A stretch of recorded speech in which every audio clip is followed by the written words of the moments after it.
For me, I really like relying on physical touch. So even as we sit here, sometimes it can be a little nerve-wracking to be a guest and answering questions and not wanting to stumble over your words. So as I sit here, I have my hands sort of just gently caressing the top of my thighs. For me, that's very grounding. It helps bring me back into the present moment. And it's something that I can do when I am with somebody as well, whether we're just sitting together or maybe I am in a meeting or I'm on a particularly emotionally charged coaching call, or even just in the car and I find myself getting frustrated at the traffic. That's something that I can easily do to just bring myself back to the present moment. And also things that fall in line with that, washing my hands. I have to wash my hands between patients. People are washing their hands multiple times during the day. Take that time to really feel the temperature of the water, smell the fragrance of the soap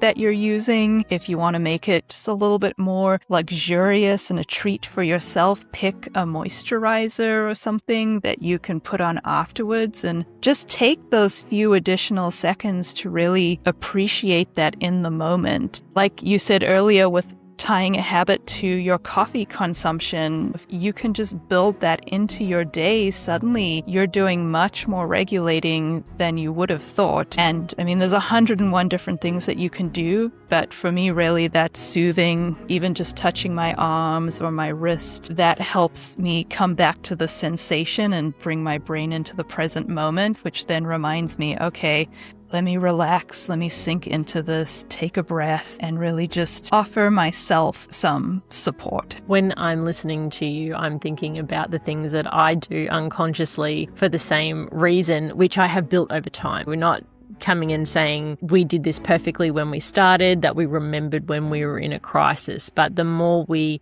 habit stacked and the more repetition that we did, it becomes almost second nature that you're not actually consciously doing that process. And so I was thinking about the fact that I have my feet flat on the floor and I push my toes into the ground and add pressure to it because no one can see my feet moving.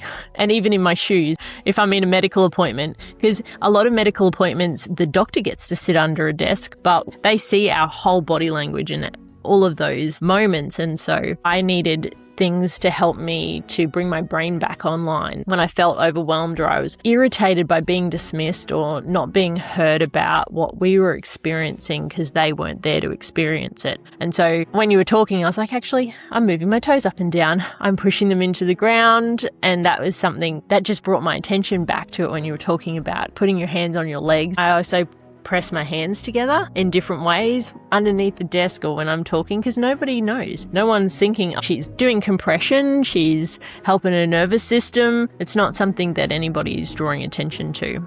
And so thank you. Before our conversation, I was putting my lavender scented moisturizer on my hands and just taking a minute to go, okay. Aromatherapy. We're adding the more senses that you can add in, the more your brain will come back into the moment because you're accessing your sight, your sound, your taste, your smell, and that really helps to assist. And that can be done in a really short period of time. And if anyone is listening and they felt nothing or they felt emotional, you're not doing it wrong. Your nervous system is responding to your life and we're wanting to keep it gentle.